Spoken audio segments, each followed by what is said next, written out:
to another episode of Entrepreneurs in Fuego. We're documenting the journey of incredible entrepreneurs. My new best friend. Anybody that's in real estate is my new best friend. Rosi, Joplin. How are you? Yeah, I'm doing good. How about you? Well, I tell you what, not bad for a Friday the 13th. It is Friday the 13th. It is Friday the 13th. Do you know why people think that this is a bad day?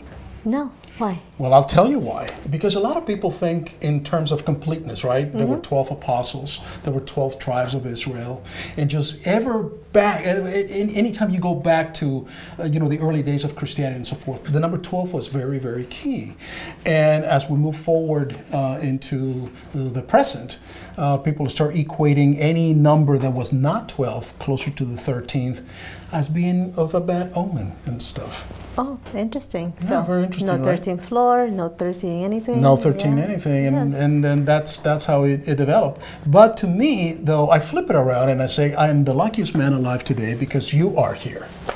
Like that. There you go. And so you are in real estate with Joplin Schaffler. Yes, I am.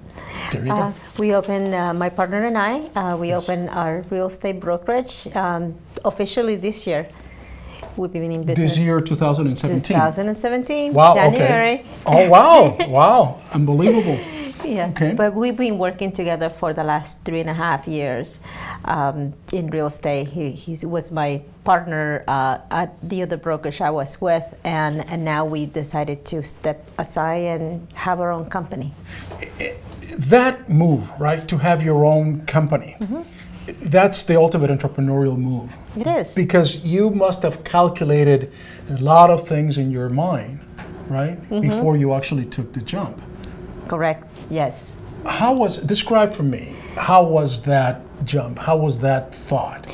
Okay, so exactly a year from today, I was just looking on Facebook, you know how they give you the memory pictures? Oh, yes. I was driving from Yuma from my son's hockey tournament, and I said, I want to get my license and I want to have my own brokerage, but in order for you to be your own broker, you have to be licensed for 3 years.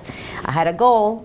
I start sketching on a napkin a logo, and it's like, I'm gonna have my own business with my logo. I want my name on the door. I want to be known. I want to be able to help people. I want to be able to have people come and work for me and help them grow like I'm gonna grow. And now it's a reality. Here I am. It starts with a dream. It starts with a thought, and then you put it in a napkin. How trite is that, right? I mean, it happens all the time, right? And it's always a napkin, because some of my ideas have been on a napkin also. Not all of them good. Some but some. And so you make that dream a reality. What inspired you, though, to make that dream a reality?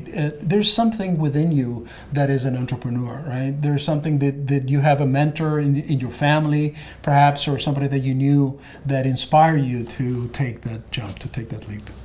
You know, I have done several business. I relocated here from California. And which part of California? Pasadena. I grew up in Pasadena. All right. I lived in San Marino for a number of years. Perfect. Yep. And when I was over there, I used to work for Ernst & Young, and I left the company and I opened a flower shop. In California? California, okay. Yes. All right. And it was a little flower shop. All I did was weddings and funeral flowers.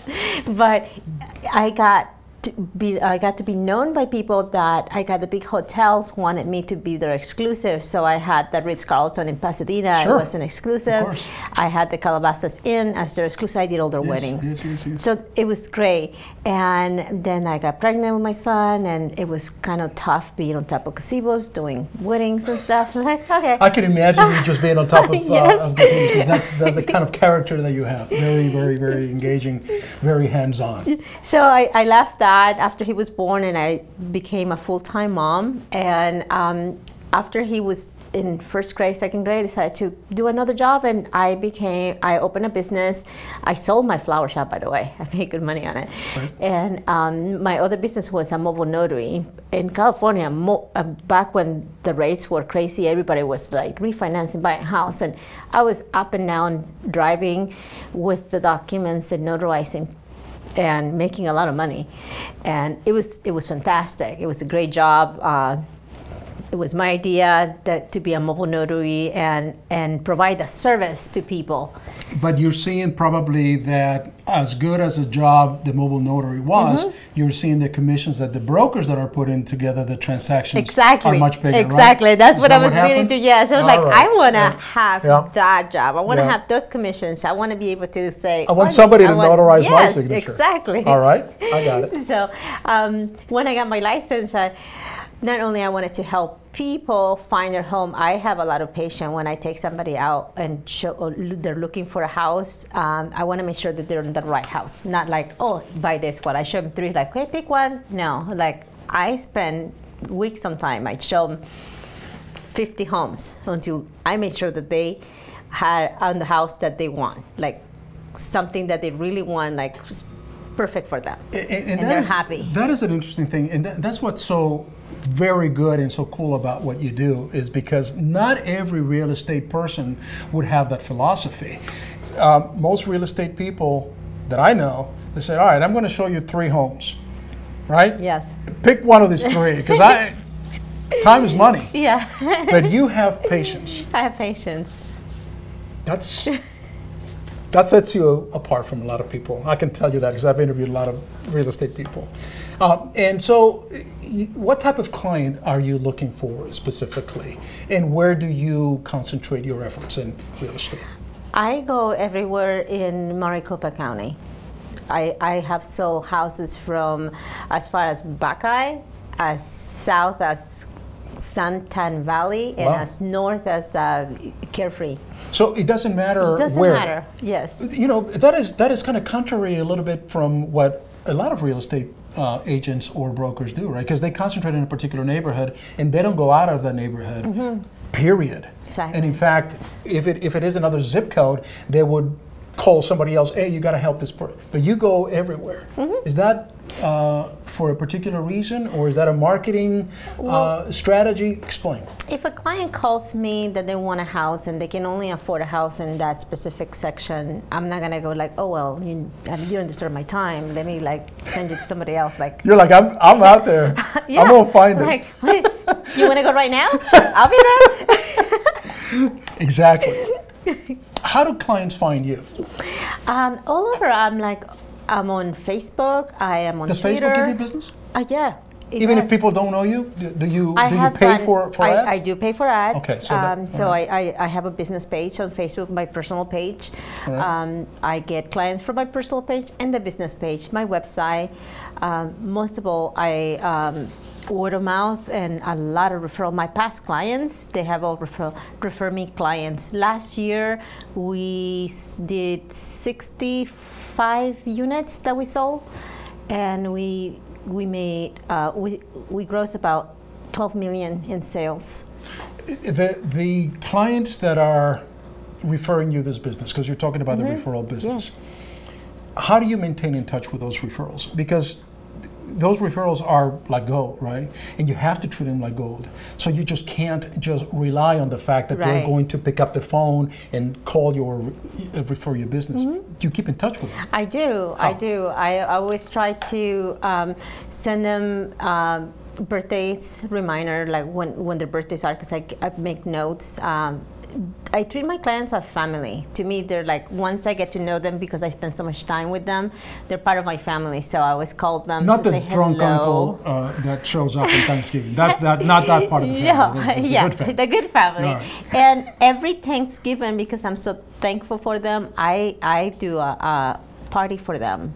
So we do a get together. I invite them over. We get together and I give them pies to take home for them to share with their family on Thanksgiving, and we get to see each other again once a year and have a great time together. So it's crucial to keep that connection to that client.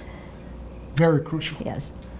And if you don't keep that connection, that client is going to go, or perhaps going to refer somebody else. Exactly. And that client, at some point, perhaps may want to buy maybe an investment property or another property, or sell the property in which they're in, and so on. You got it going on, man. Thanks. You're very good.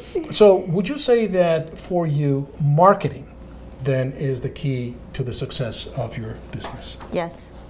Marketing and networking. I do a lot of networking. I go everywhere. I try to help people too. I do community services and try to be involved in as many things as I can be involved. And now you've been able to develop this incredible company, this incredible organization, and you have some of the people now that are working with you, which was the dream that you wrote down on the napkin. Yes. You're so awesome. Thank you. And I appreciate it. I'm always curious as to the secret or the strategy that you follow in order to maintain the success. Because anybody can get clients, right? At some point. Exactly. But how do you sustain that? How do you maintain that? It's very, very, very difficult. It's challenging. Yeah, I have seen my growth on the clients and in the business from the first year that I was in business until now. Every year is more and more and more and more, which is nice. The best advice that you will tell our viewers today, anybody that wants to be you. Anybody that wants to be me, be true to yourself, and also try to live your dream. Don't let anybody say, oh, you stay here in the office and work for me. Go and do it yourself. It is going to be a challenge, but it's worth it. Beautiful stuff. With that, we're out.